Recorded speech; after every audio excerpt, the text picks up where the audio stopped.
Good morning. Woo! It is good to see you. Woo! It's good to be back with you. It's good to be back on my feet. It's good to be back here. Welcome, everybody. Thank you so much. Thank you so much. Woo! I have missed you, but welcome to Unity of Phoenix. Welcome to our Sunday worship celebration. It's Christmassy. It's so beautiful and an exciting time. So I just want to tell you two things. We have two intentions for this service. Number one is for you to have a deeper experience of God. We hope that this service helps you let go of whatever you're worried or concerned about. And just everybody take a deep breath and just open your heart so you can have a deeper spiritual experience today. And our second intention is that you feel a sense of community, that you feel a sense of connection, that you are part of something greater. You know, and the fact is every single one of you is a vital and important part of this community. And as Jesus said, you are the light of the world. We are all the light. We all have a light. We all share it, and that light absolutely makes a difference. So what I want you to know, knowing that you are the light and that your light makes a difference, I want you to turn to the person to your left and right with a smile on your face, look them in the eye, take turns, and I want you to say, you are the light of the world, and your light makes a difference. You are the light of the world, and your light makes a difference. You are the light of the world, and your light makes a difference. We'll do it together. All right.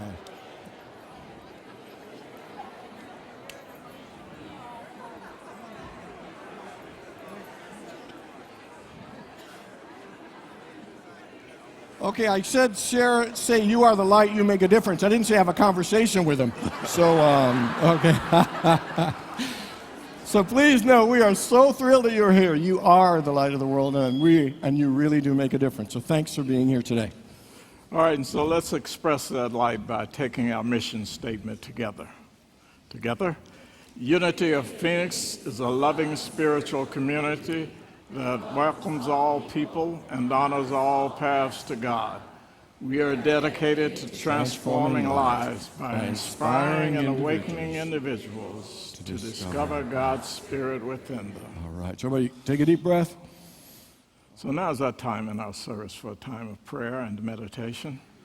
And if you have your cell phone with you, I want to encourage you to either place that on silence or vibrate, and Sally Jo will lead us in our meditational song.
So as those words to that sweet, gentle melody ring through your consciousness, I just want to invite you to allow them to lull you into a space of peace and quietness and calmness as we begin this time of prayer and meditation together.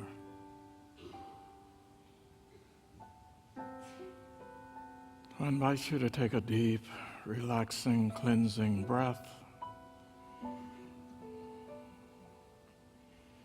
And then just get comfortable in your seat. Release and let go of any tightness or any tension in the body.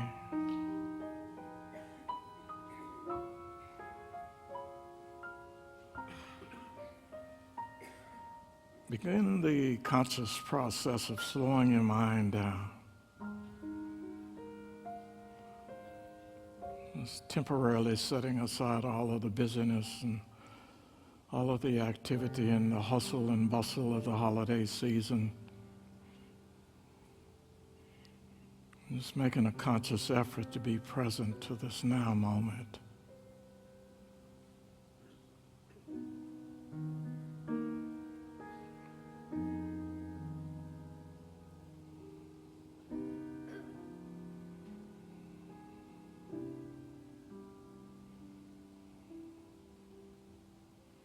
We are so blessed in these incredible United States to live in this great land. And we are blessed by all the people around us, those who love us, those who support us, and those who energize us by their very presence.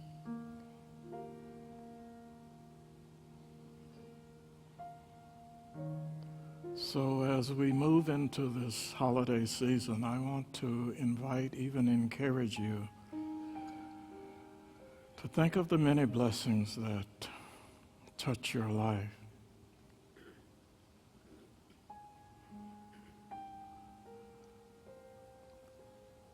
To think about the creative essence of the Spirit of the Christ in you.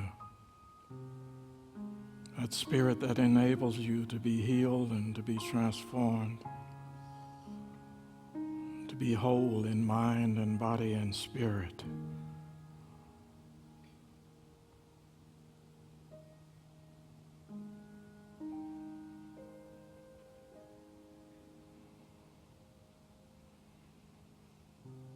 And if there are any challenges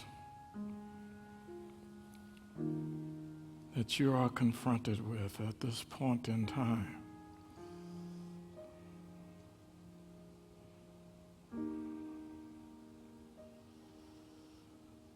I invite you to think about the reality that the Spirit of God in you is mightier than any circumstance or condition.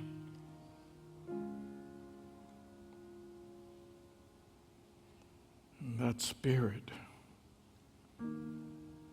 will carry you and strengthen you and support you in a myriad ways.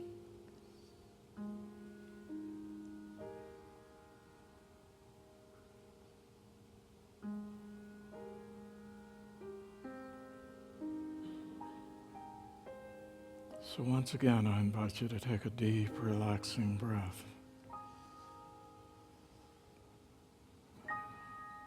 And as we move into a consciousness of peace, quietness, and calmness, just feel the Spirit of God in you.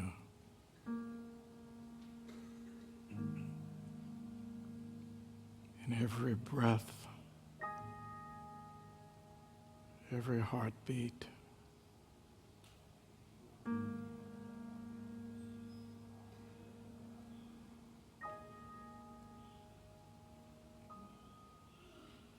Just know that all is well.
For all of those on our prayer list, for each and every soul, we give thanks for their well-being, for the abundance of God in every aspect of our lives and ours. And so it is. Amen.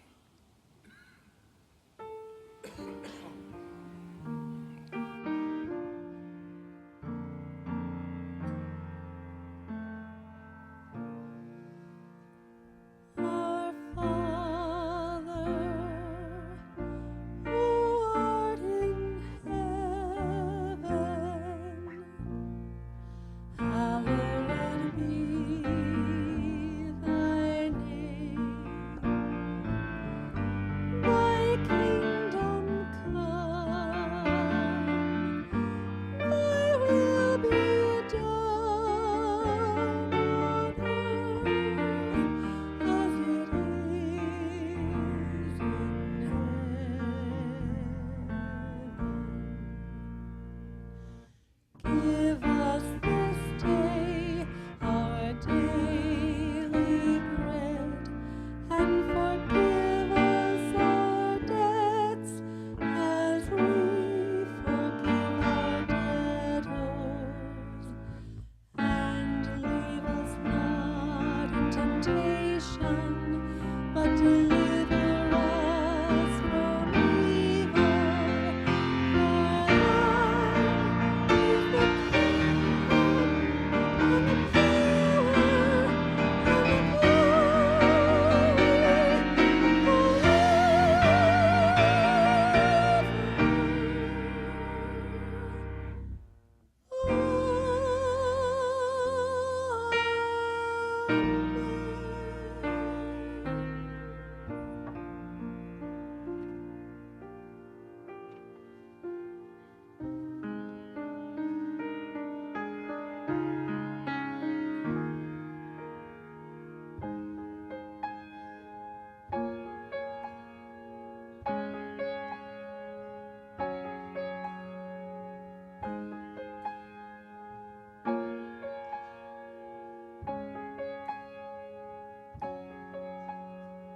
I'll never have the power to control the land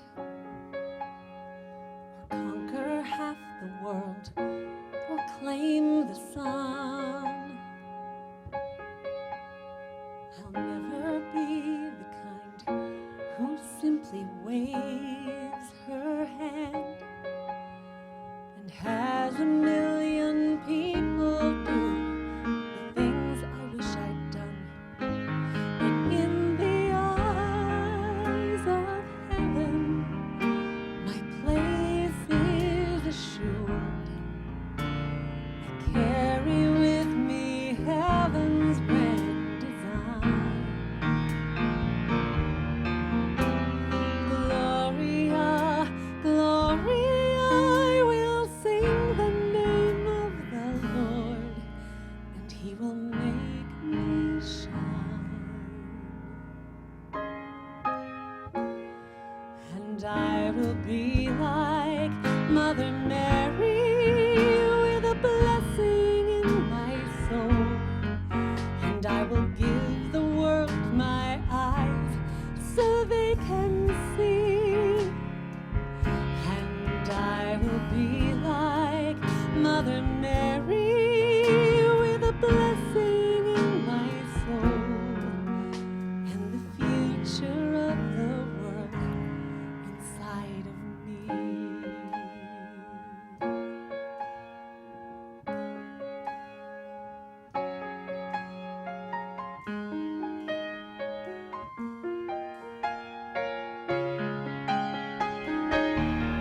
In the eyes of heaven,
inside of me.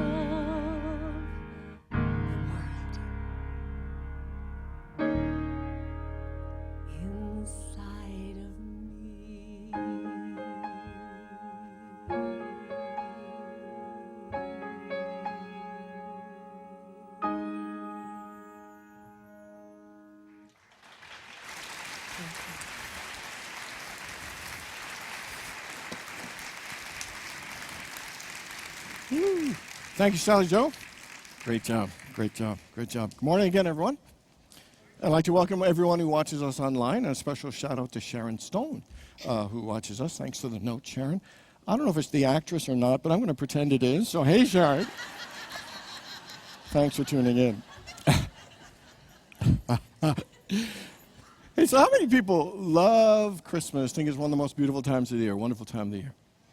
I mean, Christmas it's incredible. I mean, to see the joy of the kids, you know, to see how people are so much friendly and helping those in need and giving and being with their families, it is a wonderful and incredible time of the year. And how many people, even if you love Christmas, also think it's a busy, hectic, and stressful time of the year? Anybody ever I mean, there's a lot of stuff to do. I mean, when you think all the decorating, all the shopping, all the baking, all the cooking, all the visiting, I mean, there are so many Christmas parties going on. We can't even fit them all in December. Anybody ever attend a Christmas party in January because it's so packed? I mean, we are busy, busy, busy trying to get everything done. Trying to find a parking spot at the mall is challenging. There are all kinds of things. I saw this department store that was so busy, they had two Santa Clauses, two lines of Santa Clauses. They had a regular Santa Claus and they had an express Santa Claus. Now it's for kids who had 10 toy requests or less. You know, but with all the busyness, I mean, has this Christmas holiday ever been so busy that it's gone by quickly, and at some level, you felt you missed something? I mean, has Christmas, has the outer busyness of Christmas ever been so full that at some level the inner feeling wasn't as fulfilling and connected? I mean, has anybody ever had Christmas at some point you thought to yourself, what is it really all about? Why do I feel like I'm missing something deeper?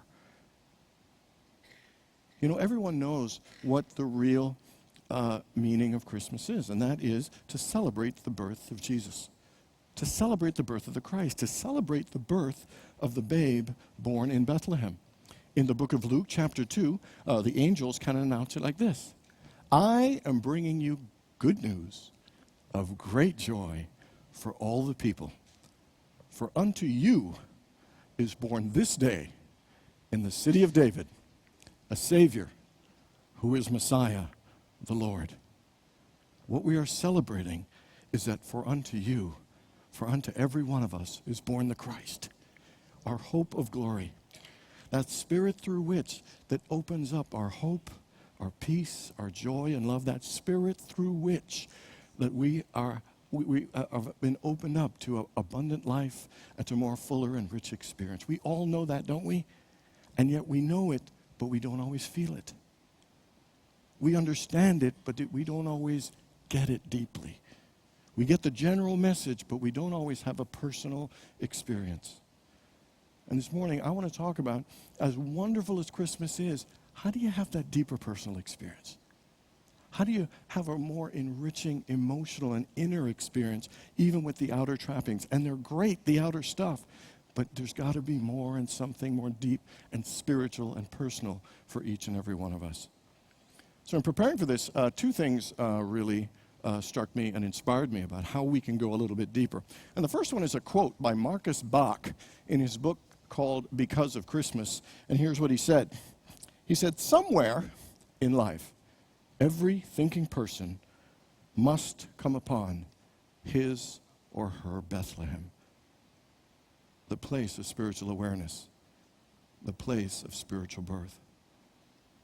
So he's saying that every one of us needs to come to find our own Bethlehem, that place of spiritual birth, that place of spiritual awareness.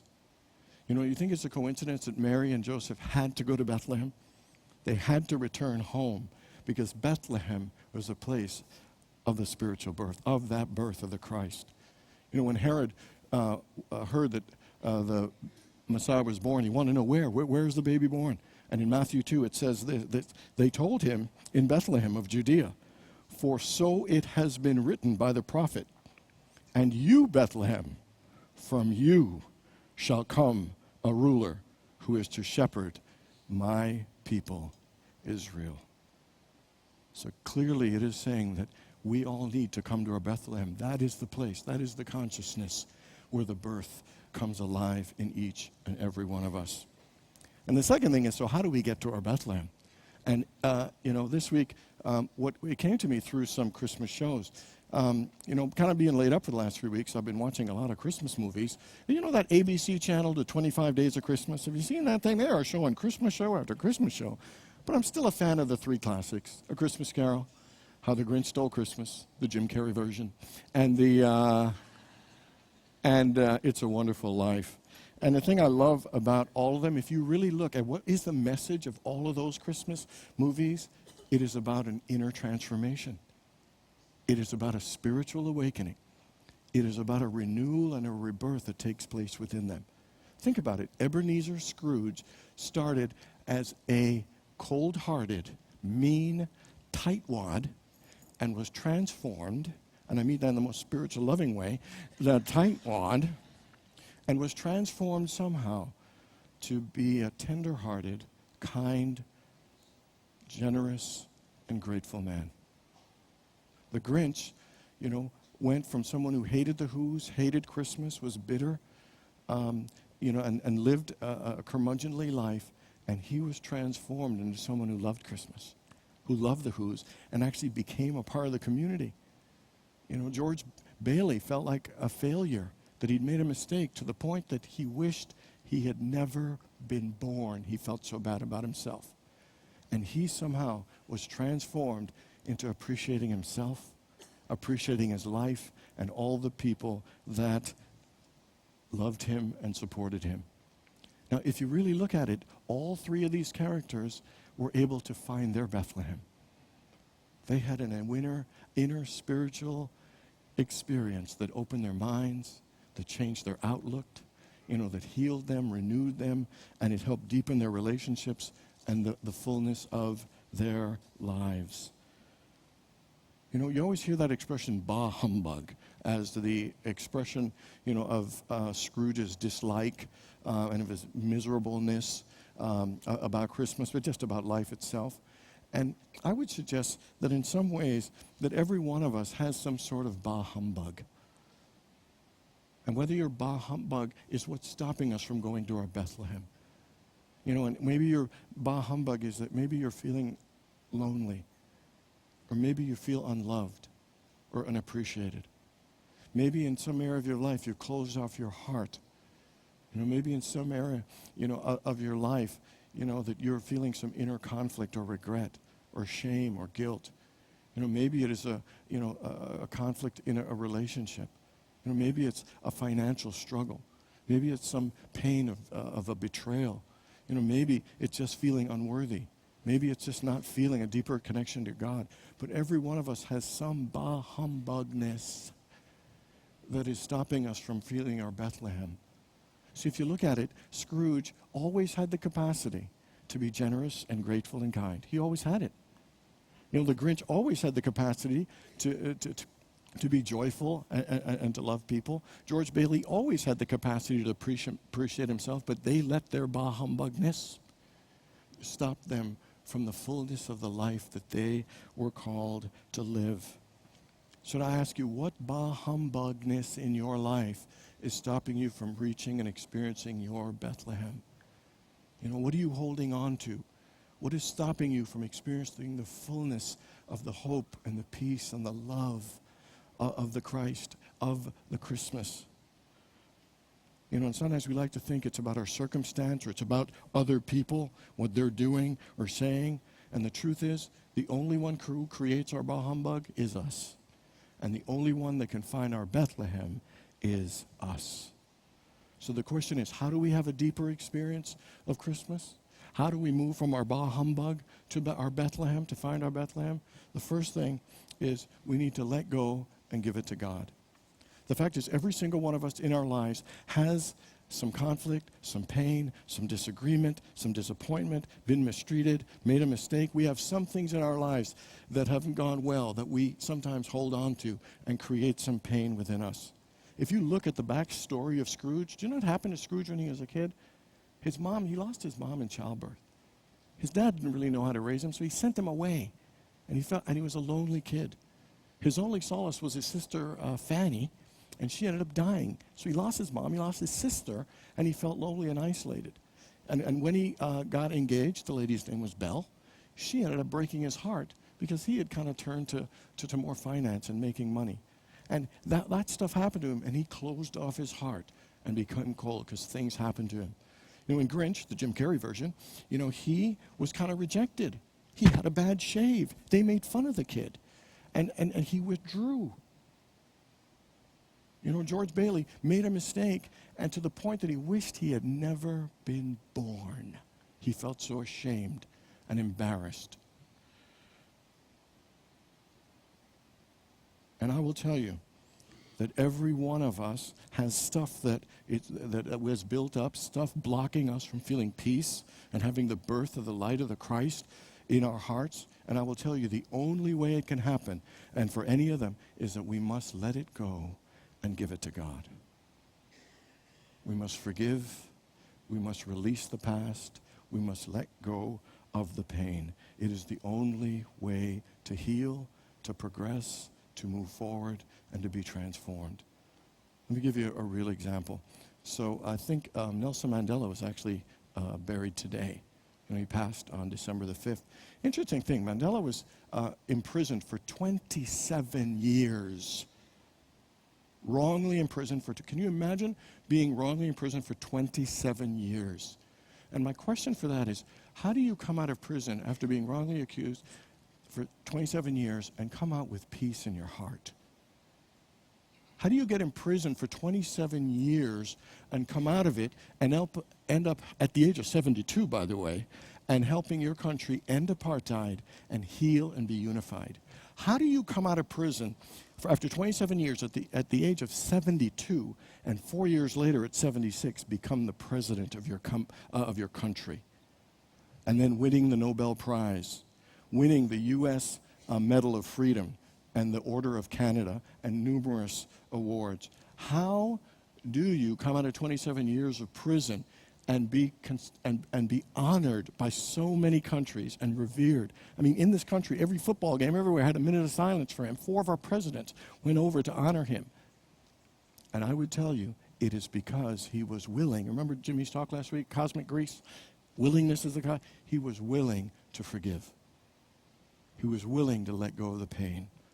He was willing to let go of the past. I will tell you, his greatness was only made possible by him being able to let it go and giving it to God. Because I guarantee you, if he held on to the bitterness, you think he would have rose to that level? If he held on to the injustice, do you think he would have risen to that level? The only way for us to rise to higher levels of peace and joy and to be transformed is that we must be willing to let go. We must be willing to release it. So I ask you, what in your heart are you still holding on to? What is it that you need to let go and give it to God? And the truth is, every one of us has hurts. Every one of us has times where we close off our heart. Every one of us has things, that we hold on to, that we know it's time to let go. So everybody, I want you to think of something that's heavy on your heart, on your mind, that might be stopping your peace. If you don't have one, I have a couple I could lend you, but I'll take them back at the end because they're mine. But so I want you to think about it. Everybody think about it, and I just want you to take a deep breath. And my question to you is, are you willing to let it go and give it to God? Take another deep breath and do your best to let go and give it to God. Close your eyes. Another deep breath. You know, the words from Psalm 51 verse 10 says, "Create in me a clean heart, O Lord." Let's say that half voice together. Create in me a clean heart, O Lord. Deep breath. In a willing to let go spirit. I am willing to let go. Half voice. I am willing to let go. I am willing to be healed. Together. I am willing to be healed. I am willing to be free. Together. I am willing to be free. Create in me a clean heart, O Lord. Together. Create in me a clean heart, O Lord. And with a willing spirit, deep breath, and just willingly let it go and give it to God so you can be healed, so you can be transformed, so you can be lifted up. And for that we say thank you, God. Amen. And the first step for us to step towards our Bethlehem, to that place of spiritual birth, that place of spiritual awakening, of hope, peace, and love, is to let go and give it to God. Second thing is we need to center ourselves in the silence. You know, busyness is good. It's nice to get things done. We need to get things done. But sometimes constant busyness can actually stop us from feeling peace. Constant busyness can stop us from dealing with our pain. Constant busyness can stop us from literally transforming our lives. Sometimes we run around like chickens with our heads cut off, and it's nice to get things done, but sometimes it stops us from actually feeling and going a bit deeper. You know, sometimes we like to do things and think the outer things are going to bring us peace, the outer activities are going to bring us joy, and the truth is the only thing that can really bring us peace and joy is being in that quiet place, to do that inner quiet work. And the truth is transformation happens in stillness, not busyness. It happens in quietness, not loudness. It happens in beingness and not doingness. You think it's any coincidence that the great birth, the birth in Bethlehem, could not happen in the inn because there was no room in the inn? That reminds me of this young guy, Billy, he got to be the innkeeper in his play at his school in Bethlehem.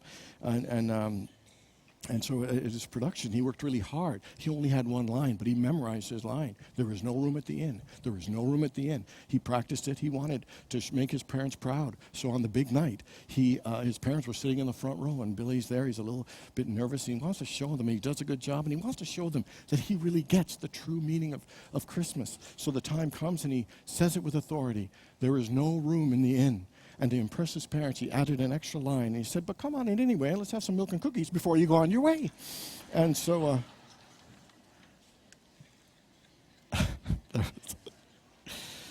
you remember I said the doctor said there's no reason why my jokes couldn't get funnier? He clearly misdiagnosed that one. So that's as good as it gets right there. But I'm going to let it go and give it to God and see. Maybe they can get funnier. So no room in the inn. There is no coincidence. That's a message. The Christ cannot be born in a crowded place, a crowded life that is too busy, a crowded mind that is thinking too much, a crowded heart that is filled with too much regret and resentment. That it must be born in an open space, in a quiet place, in an inner place, only inside.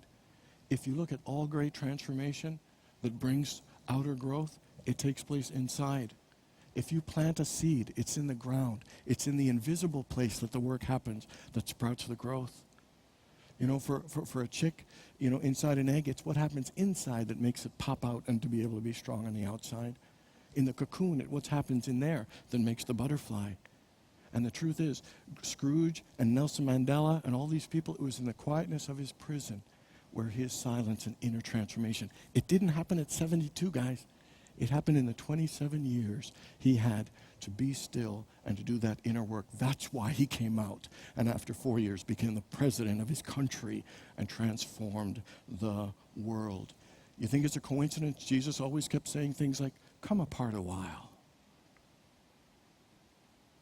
You think it was a coincidence? He said, when you pray, enter into thy inner chamber and close the door on the outer world, enter thy inner chamber. You know, he said, listen to the still small voice And in the Old Testament it says, be still and know that I am God. In the wonderful busyness of Christmas, the question is, are you willing to take time to be still and know? Are you willing to go to that inner chamber and let that inner healing, that inner inspiration that makes all the outer joys and all the outer successes possible, are you willing to take that time to be still, to be willing to be quiet, to be willing to be in the silence? Last thing I want to talk about is about allowing the miracle to come forth. Anybody ever heard of Bob May? Okay, let me tell you about Bob May. Bob May had a pretty tough life. As a kid, he was kind of extra small, so that he kind of got picked on and teased a lot when he was a kid. He really couldn't play a lot of sports and kind of felt out of place. He just felt like he didn't fit in. And you know, he really didn't have a lot of friends and stuff. So he ended up going to college, and he passed, and he ended up marrying this woman named Evelyn. And he got a job as a copywriter at Montgomery Ward, the department store, and this was during the time of the Depression. And when he and his wife, a little bit after getting married, were blessed with a baby. Her name was Barbara. But you know, before Barbara was 2 years old, they got the news that Evelyn had cancer, and so she spent quite a bit of time over the next year and a half. And Evelyn died just a few days before Christmas in 1938, leaving Bob alone with their 4-year-old daughter. Bob is a single parent, trying to not only comfort his daughter from the loss of her mom at the age of 4, but trying to provide for her. And all the cancer stuff in the hospital stuff took away all their money, so all they could do was afford a 2-room, just a 2-room, not 2-bedroom, 2-room apartment in a slum in Chicago. And Bob struggled trying to bring joy and hope to his daughter and take care of her. You know, and so, you know, the best thing he could do is he started making up these little stories about this little creature that was a bit of a misfit, and would keep telling these stories and make it more joyful every single time. And more time, the more he told it, the more he embellished it. And he wasn't able to, like, buy his daughter a gift, so he thought, well, maybe he could try and make a book of these goofy little stories he would share about this little creature. And so he was finally able to do that on the following Christmas, and it brought her some joy. Well, somehow the news got around, and the GM at Montgomery Ward asked if he could buy the rights to the book to print some copies, and so for a nominal fee, Bob sold it. And then they were going to give out a copy of the book to every kid who came to visit Santa Claus. And they ended up, in a short period, giving out 6 million copies of this book. Well, then a major publisher wanted to buy the rights from Montgomery Ward. And in an unprecedented move, the CEO of Montgomery Ward gave back the rights to Bob. Think of that. I mean, and then, so this book got published, and it was in 1946, and it was a huge hit. Anybody know that? No, Rudolph the Red-Nosed Reindeer. Because he told his story. He was the misfit. He was the guy. And what I love about this story, oh, and here's the other part, is his brother-in-law was named Johnny Marks, and his brother-in-law ended up writing a song after the thing, and in 1949, 3 years later, released the song. Bing Crosby, Gene Autry sang it, became the #1 selling, actually White Christmas outsold it. Incredible hit, transformed his life. Here's the thing I find so cool. Here's a guy who had a tough life. Things didn't go well. Didn't have friends, didn't have much success, lost his wife, and he had to raise his child. Many nights he put her to bed and he went home alone. He could have focused on the negative. He could have dwelled on how hard his life was, but instead, he, like that Rudolph story, even though things didn't go well, was hoping for something great. You know, he let it go and he gave it to God. He spent time in the silence, and a miracle happened. What are the odds that a CEO of a company that's meant to make profit would give back to someone? I think Bob did his inner work. He eliminated his bah humbug and got to his Bethlehem and allowed a miracle to take place in his life. And we ask the question, how does it happen? I don't know. But I do know that when you trust God, that when you do your inner work and let it go and give it to God, take time to enter in the silence and allow it, miracles will happen in your life. this Christmas, while you're doing all the outer things, I invite you to do a little bit of inner work to have a deeper personal experience of God. Whatever humbugness, whether it's loneliness or financial struggle, whether it's a situation that you can't see a solution to, I invite you to remember that for unto you is born this day a Savior in Bethlehem. And it is through the birth of that Christ in you that your life can be changed and transformed. It's all there. All of the fullness of life is available. The question is, are you willing to make the journey from your humbug to find and discover your Bethlehem? God bless you all.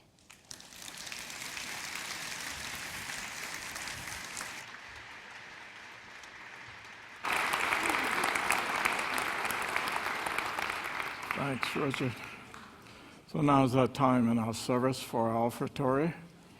Offertory prayer is divine love through me blesses and multiplies all that I have, all that I give, and all that I receive. Will you join me in affirming that together? Divine love through me blesses and multiplies all that I have, all that I give, and all that I receive. Thank God this is so. Amen.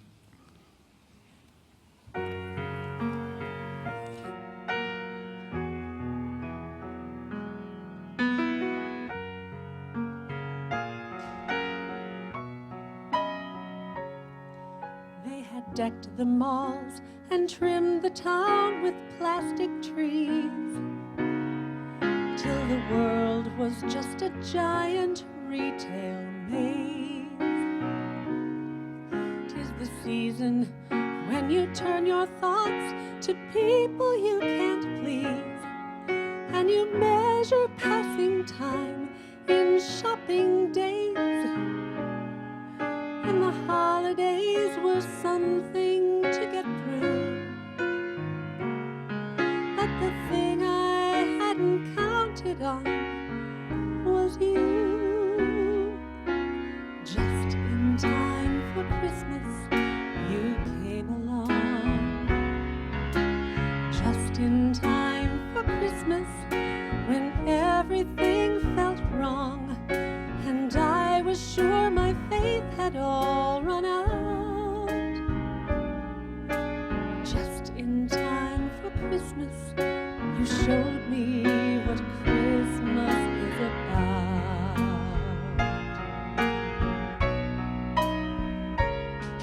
What I needed most could not be bought at any price. I was far too disillusioned then to see. I was going through the motions, made a list and checked it twice, and forgot to write down anything for me. But my long unspoken wishes had been heard, and an unexpected miracle occurred. Just in time for Christmas, one silent night. Just in time for Christmas, you filled my life with light, and there was joy where there had once been doubt. Just in time for Christmas, you showed me what Christmas is about.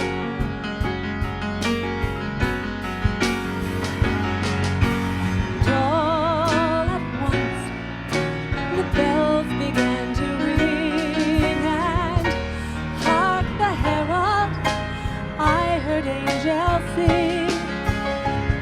Who am I to resist their call? You brought me the greatest gift of all. And now my spirit sings. Just in time, my heart is caroling from deep within my soul. I want to show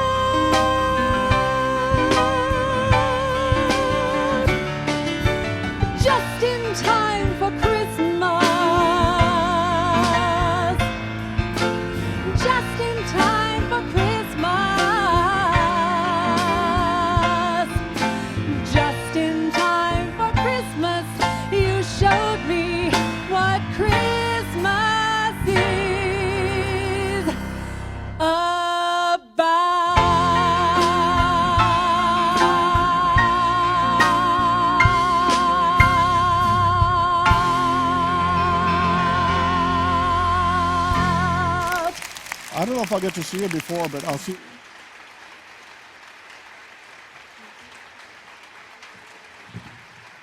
Okay. And Sally Jo has CDs available outside in the courtyard after service. Can we hear for our band too? Great job, Mark, Scott, Ronaldo. Thank you guys. Thank you guys. Great job. Woo! Okay, everybody. So this week, let's let it go and give it to God. Whatever it is that's holy, no matter how small or big you think it is, let it go and give it to God. Center yourself in silence and just open yourself to allow the miracle to come forth. Find your Bethlehem. God bless everybody. Let's rise now as we sing our song of peace.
For our protection.